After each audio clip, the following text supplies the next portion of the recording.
Bismillahirrahmanirrahim. Assalamualaikum warahmatullahi wabarakatuh.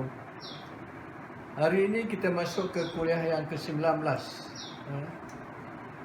Kuliah yang ke-19 ini adalah membincangkan masalah ataupun persoalan keanjalan. Keanjalan permintaan dan keanjalan penawaran. Apa maksud di sini ialah kita melihat dari keanjalan kiluk permintaan dan kiluk penawaran. Persoalan yang saya nak bawa dalam kuliah ini ialah persoalan mengapakah lazimnya pasaraya kerap mengadakan jualan murah, program ataupun pesta jualan murah ataupun sale. Kita nampak selalu kalau nak hari raya, banyaklah pasaraya yang akan menawarkan jualan murah. Masa hari raya ataupun akhir tahun, masa budak nak pergi sekolah, nak balik sekolah, adakan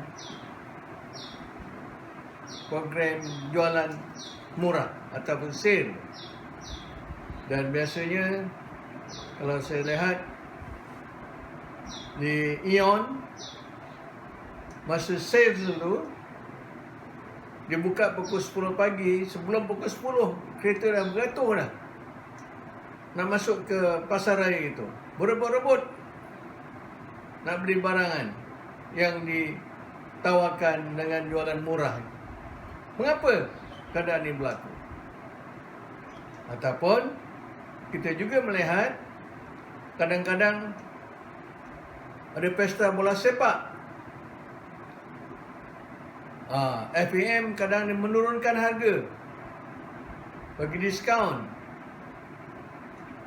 dan sebagainya, bergantung kepada perlawanan itu. Kalau perlawanan itu menarik, dia buat jualan tiket murah.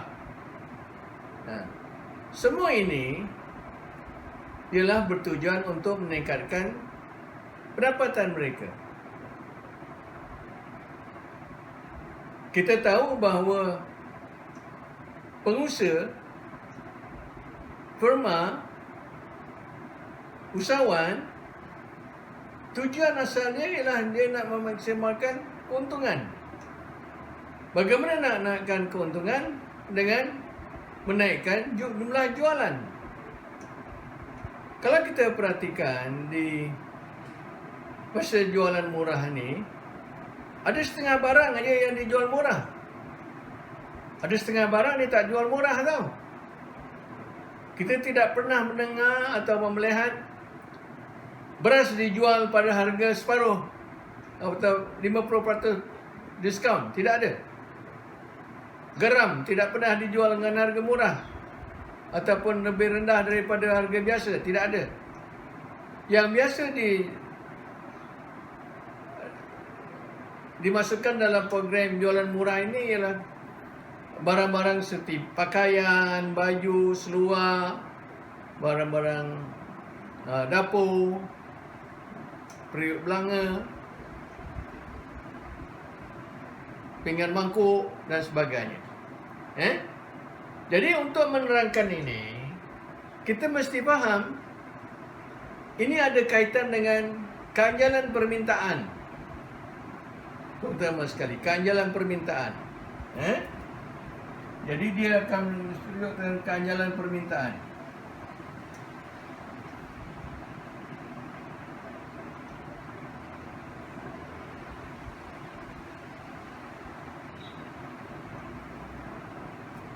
Keanjalan permintaan bagi jenis barangan itu. Kita dapat lihat bahawa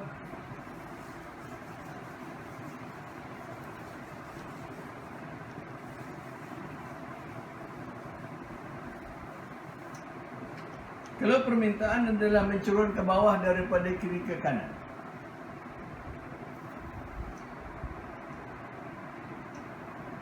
Okey. Ini kuantiti. Ni harga.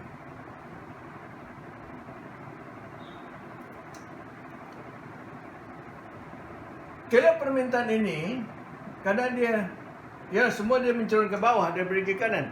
Bagi kebanyakan barangan, kebanyakan barangan kelok permintaannya kebanyakan barang. Ada yang kelok permintaannya begitu demikian, tegak. Faham tu? Jadi perubahan harga tidak akan merubahkan kuantiti yang diminta. Di sini perubahan harga akan melibatkan perubahan bagi kilo D1 atau DO. Ini saya tulis D1.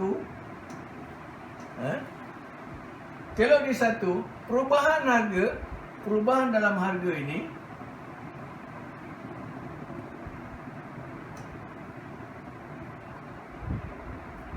tidak merubahkan permintaan. Kuantiti yang diminta sama aja.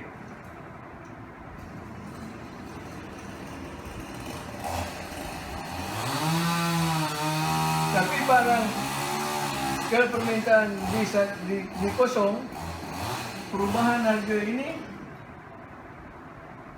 daripada HO ke S1, kita dapati bahawa terdapat kenaikan di dalam permintaan, kuantiti yang diminta oleh individu atau pelanggan tersebut. Ni. Ada juga yang bentuknya demikian.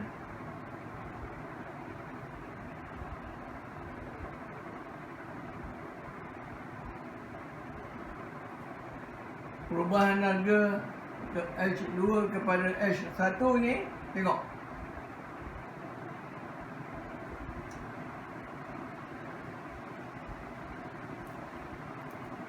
Berlaku kenaikan permintaan kuantiti yang diminta daripada K0 kepada K2.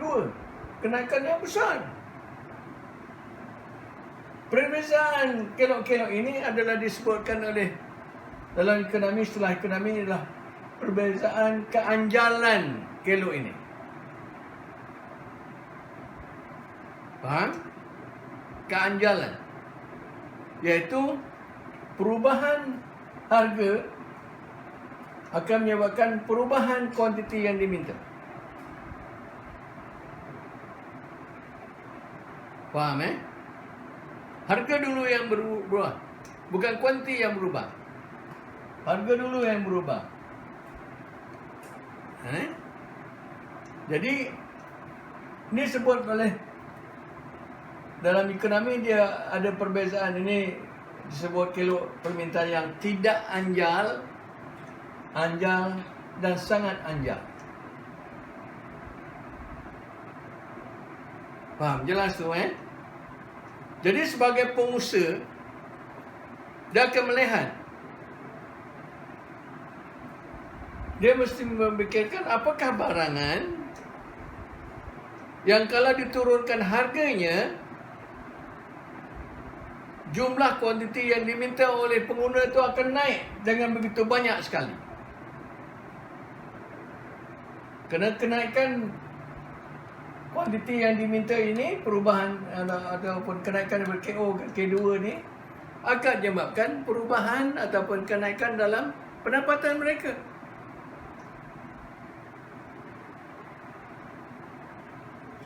Faham maksudnya? Nampak tak tu perhubungan tu? Dia mesti memikirkan apakah barangan yang kalau diturunkan harga, jumlah kuantiti yang diminta oleh pengguna jauh lebih besar daripada peratus perubahan atau peratus penurunan harga itu. Faham? Jelas? Okey. Jadi saya nak tunjukkan keanjalan ini. Saya ambil dulu keanjalan permintaan lah.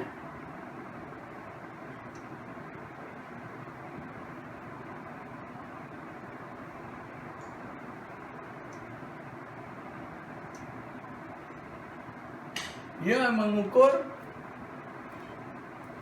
peratus perubahan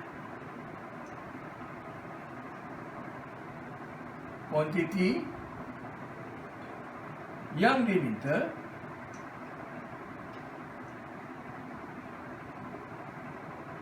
dibagi dengan peratus perubahan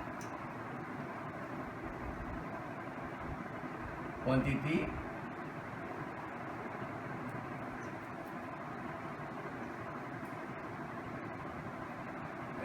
peratus perubahan harga.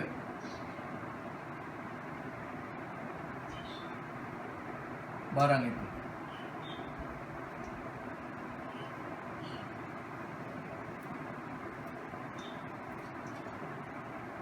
Peratus perubahan kuantiti yang diminta dibagi dengan peratus perubahan harga. Bagi satu barang lah kita ambil satu barang. Nampak tak?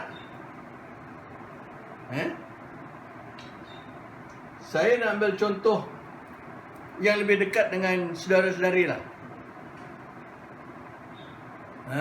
Kalau saya ambil contoh pasar raya ni, ada setengahnya tak pernah pergi pasar raya pun.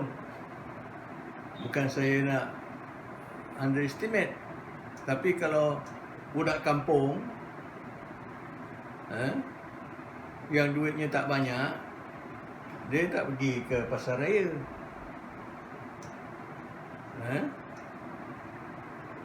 Kita ambil contoh yang mudah lah. Saudara minat bola sepak. Minat kan? Minat JDT. Saya minat JDT. Saya budak Johor, saya suka dengan JDT. JDT ramai peminat dia.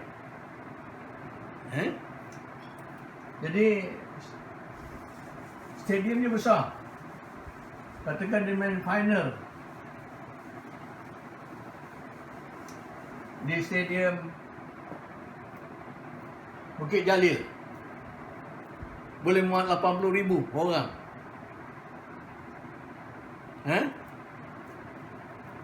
Katakan FAM letakkan harga tiket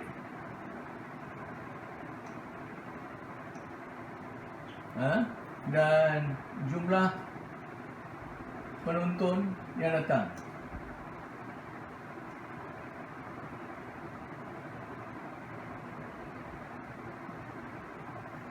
Kalau FAM meletakkan tiketnya kosong harga, iaitu maksudnya percuma. Kosong.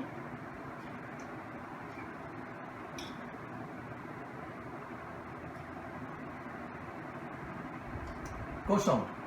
Percuma. Stadium penuh 80,000. Ini ribu lah.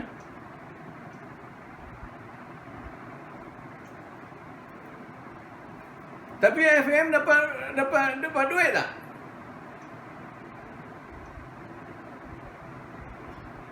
Oh, masuk free. Dia dapat duit tak? Dia tak dapat duit. Okey. Kalau macam tu, FAM rugilah. Tidak ada apa-apa pendapatan. Ni final ni. JDT lawan Selangor. Okey.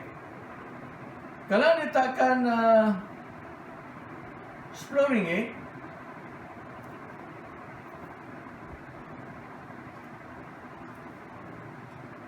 jumlah yang datang katakan 60,000.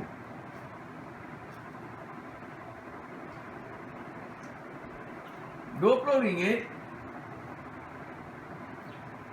sudah naik harganya kan? Ramai tak yang datang? Mungkin tak ramai yang mampu. Harganya, jumlahnya ialah katakan sini RM40,000. Turun. Kalau RM30, RM20,000. Kalau RM40, tinggal RM5,000 je yang datang.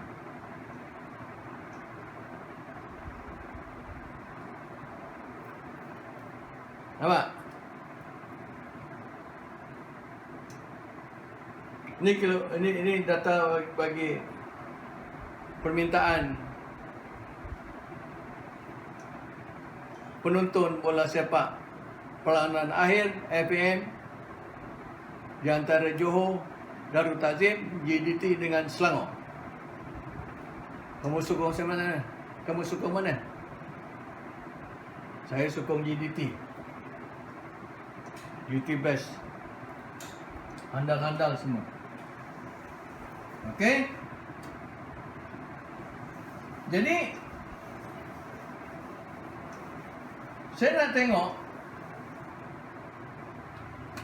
katakan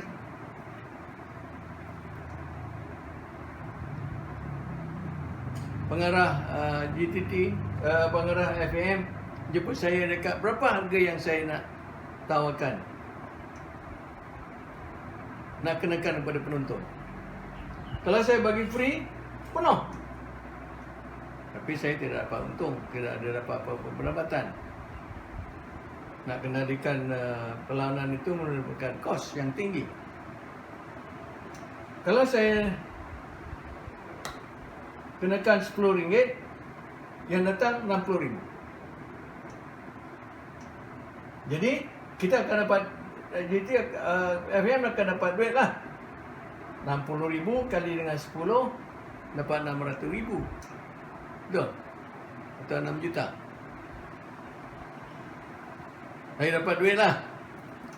Jadi kita nak tengok berapakah keanjalan dengan penurunan harga daripada kenaikan harga daripada 0 kepada 20 kepada 10. Jadi kira penganjalan pertama ialah kita nak lihat peratus perubahan kuantiti.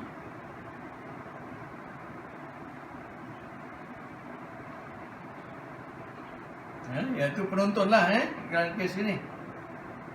Jadi penontonnya ialah daripada RM10 perubahan harga tiket daripada 0 ke RM10. Jumlah penonton, perubahan penonton, peratus perubahan penonton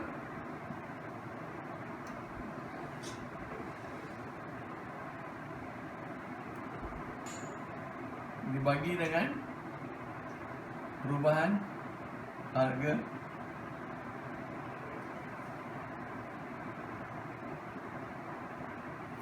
berapa dia?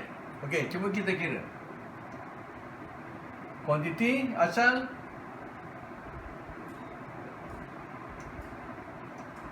kita buat satu-satu Kita kira dulu peratus perubahan penonton.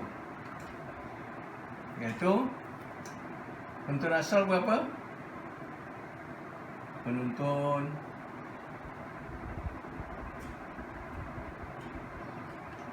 asal tolak penonton baru.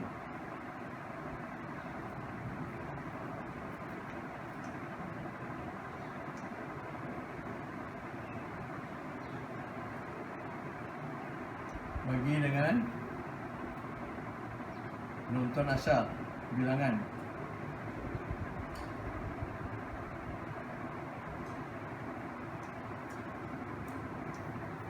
Kali 100. Kita nak cari peratusnya Jadi kita dapat berapa tu? 0. Yang baru berapa? 80 Bukan 0, 80. 80,000 tolak dengan 60,000 bagi dengan 80 kali 100. Jadi sama dengan 20 bagi 60 kali 100. Nampak? Jadi ini sama dengan 2,000 bagi 60. Jadi kalau kita perhatikan ni, ini dapat 3.3%.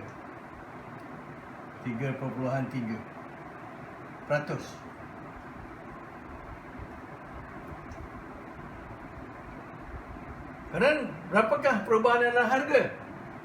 Dalam harga tiket. Kedua, kita lihat peratus perubahan harga. Harga tiket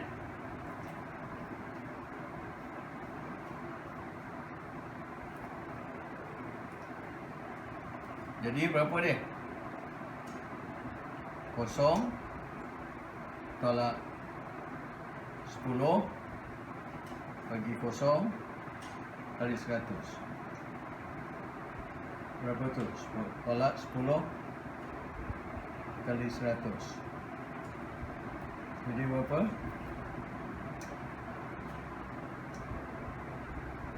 10.000. 1.000. Ya, 1.000.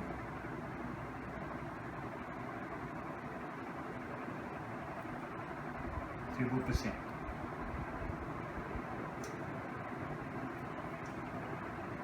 Oh, kan 1,000%. Ini infinity ni.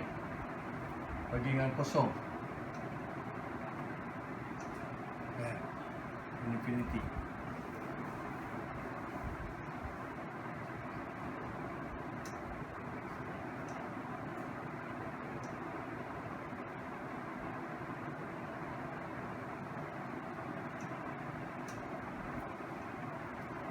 Jadi kalau kita bagikan ini, betul ni.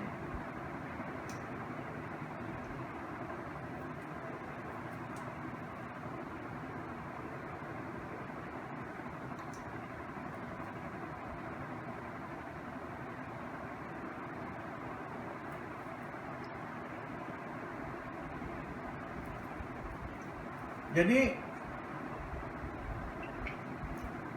ganjalan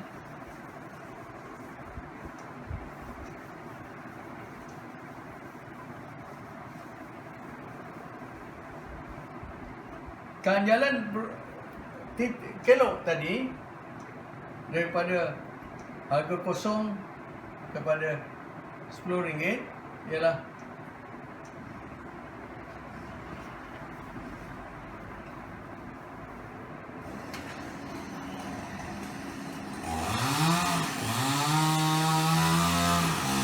nilai ganjalannya ialah 3.3 bagi infinity.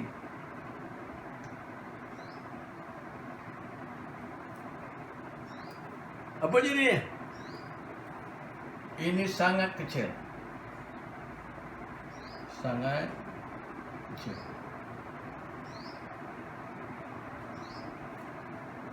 Nilai sangat kecil. Berarti perubahan daripada 0 kepada 10 ini tidak anjang. Disebut sebagai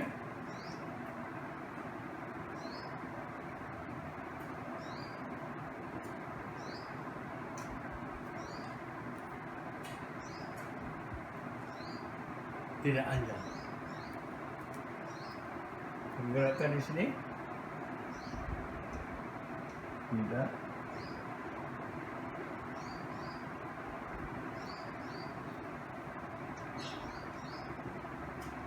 kalau dia bergerak daripada RM10 kepada RM20. Cuba kita kira lagi.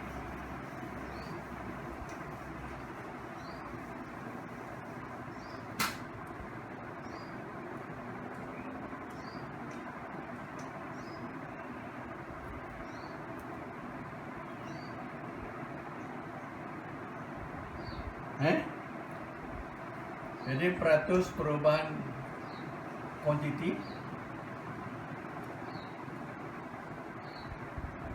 bagi dengan harga asal.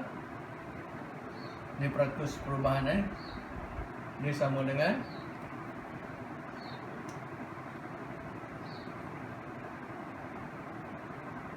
60 tolak 40 bagi 60. kali 100 sama dengan 20 per 60 kali 100. Jadi sama dengan 2000 bagi 60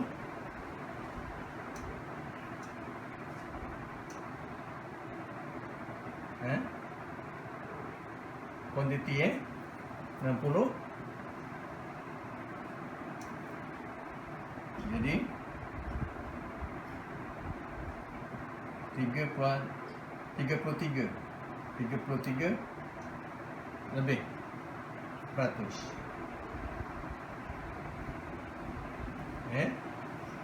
Kemudian kira-kira perubahan harga. Berapa? Harga asal 10 tolak 20 bagi dengan 10 kali 100 sama dengan tolak 10 bagi 60 kali 100 sama dengan berapa tu?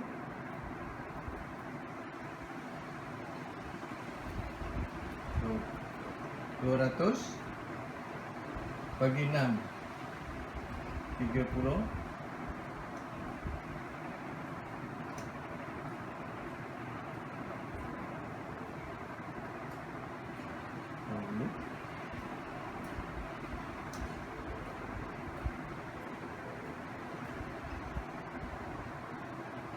33%.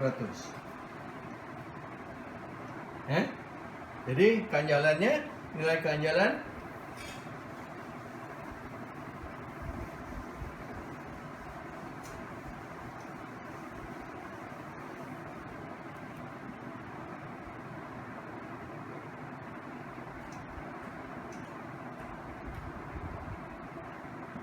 %33 perubahan kuantiti jumlah penonton yang datang, perubahannya adalah 33%, perubahan harga 33%. Sama dengan berapa? 1. Ini nilai ini 1. Nilai 1 ini disebut sebagai anjal 1.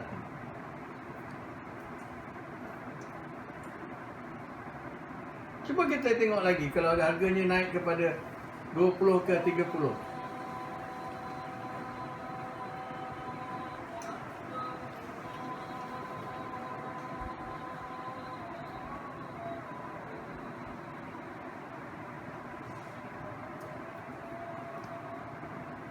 Apakah anjalannya?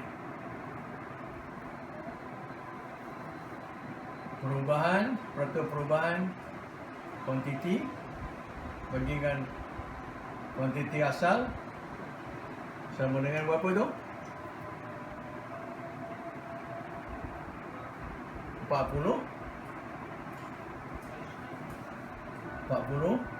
tolak 20 bagi dengan 40 kali 100. Dapat berapa? Tolak 40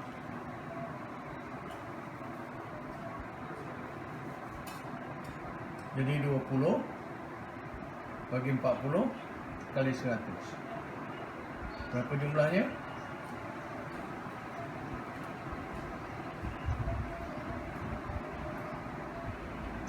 $200 bagi dengan 4. Berapa dapat? 50%. Tengok tahu tadi harga turun, harga naik daripada RM20 kepada RM30. Ganjalan perubahan kuantiti atau jumlah penonton yang datang berubah sebanyak 50%.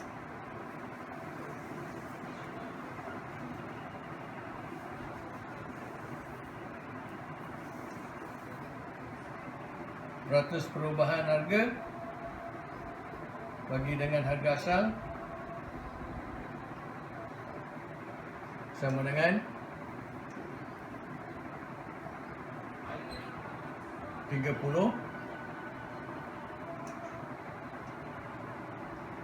tolak 20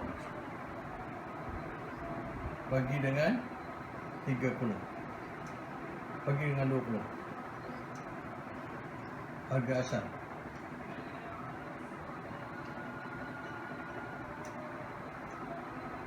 Kali 100. Sama dengan 10 bagi 20 kali 100. Berapa tu?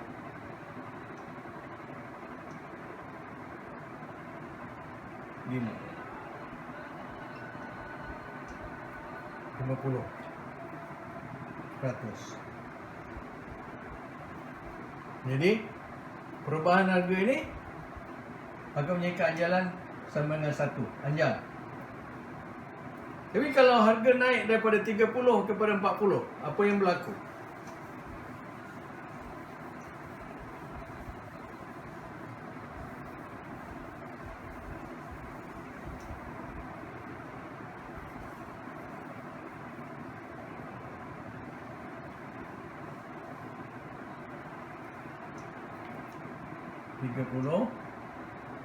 ke 40.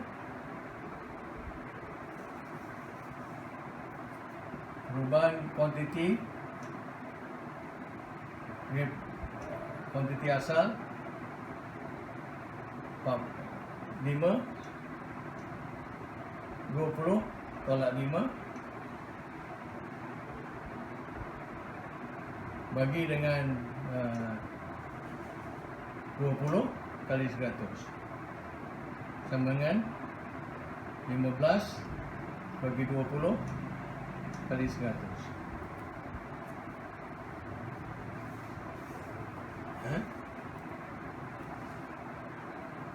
Dapatnya berapa ni? 7,5.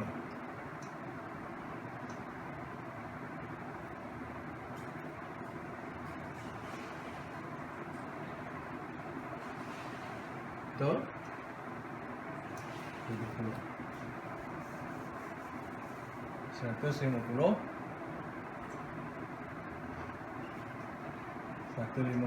bagi dengan 20 bagi dengan 2 75 75%. Berlaku penurunan kuantiti atau penonton sebanyak 75%. Perubahan harga bagi dengan harga asal sama dengan 40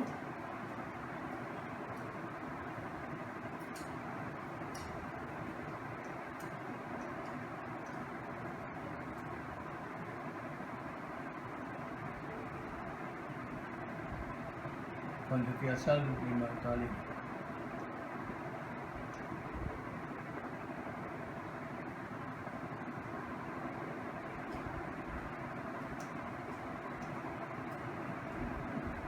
Kuantiti asal adalah 20, kuantiti baru 5 tolak 20 bagi dengan 20.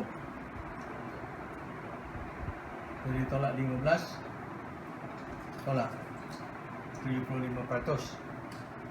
Di sini 40 tolak 30 bagi dengan 30 kali dengan 100 sama dengan 10 bagi dengan 30 kali 100 sama dengan berapa ni? 300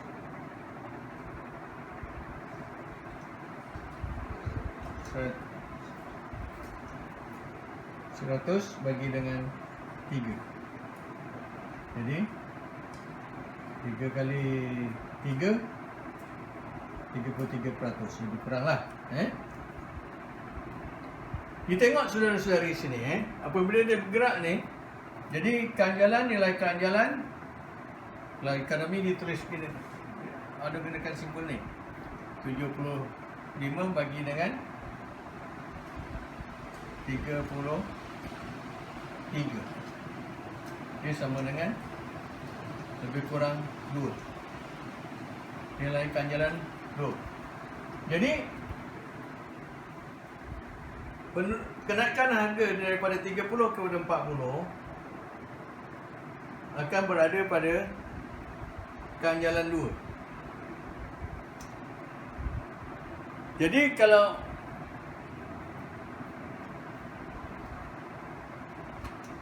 FAM nakkan maksimalkan pendapatannya, kalau pada harga 40 hanya 5,000, berapa dia dapat? 200,000 bukan?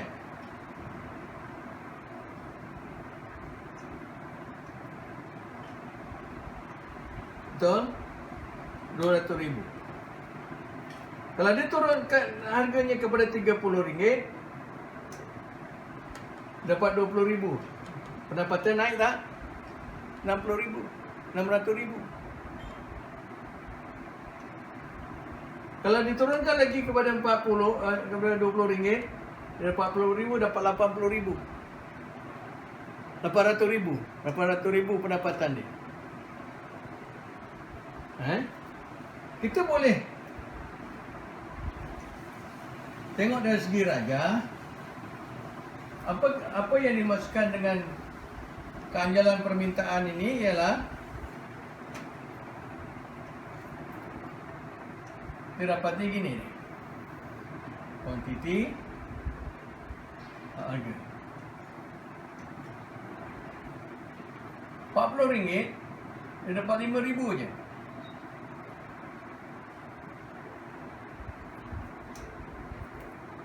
RM20, dia dapat RM40,000.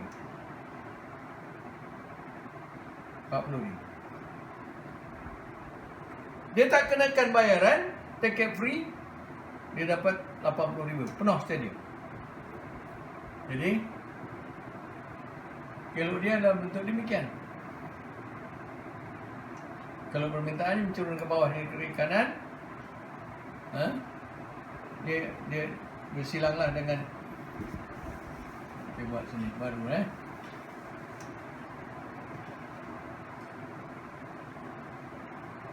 RM5,000 dengan RM80,000.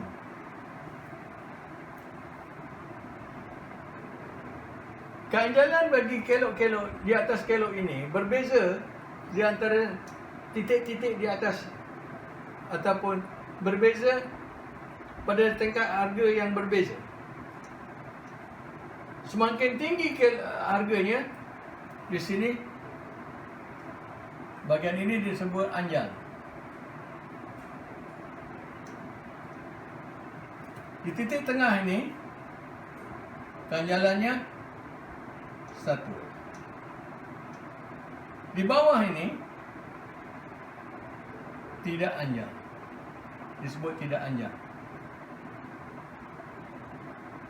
Ini sama dengan 1, ini kurang daripada 1, di sini lebih daripada 1. Jadi apa yang FAM buat untuk dia memaksimalkan untuk pendapatannya? Jadi di sini kalau dia free, dia tak dapat apa-apa, dia naikkan harganya sedikit sampai 20 is maximum.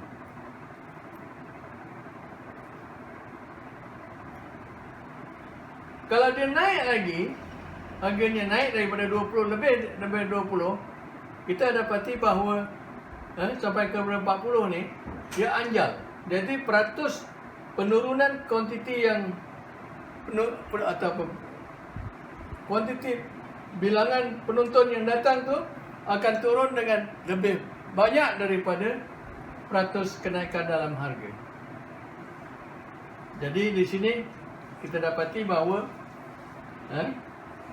kalau kita tengok pada harga RM10, berapa dia dapat? RM60,000. Di sini dapat RM800,000. Jadi sama juga dengan pasaraya mengadakan program jualan murah. Dia akan kenakan ataupun barangan yang masuk dalam aktiviti jualan murah, kebiasaannya barang biasa. Pakaian, pinggan mangkuk, yang mana orang lihat kalau dia murah, dia beli. Dia tak ada sales, dia tak beli ataupun kuranglah beli.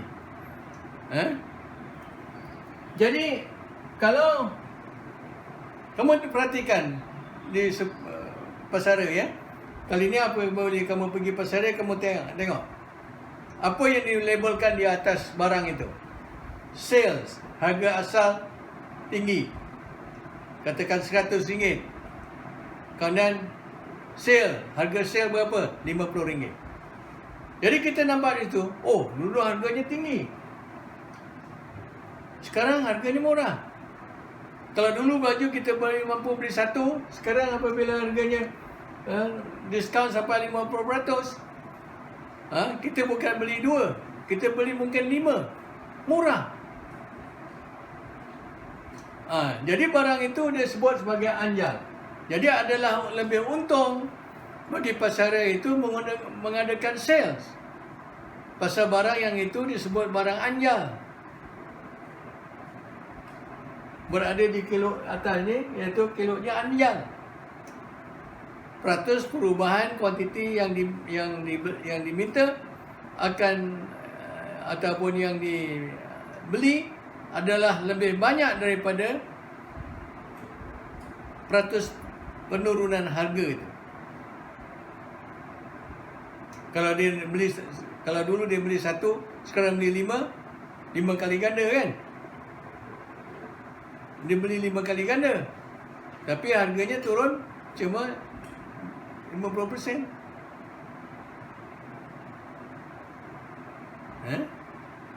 5 kali ganda 500%. Jadi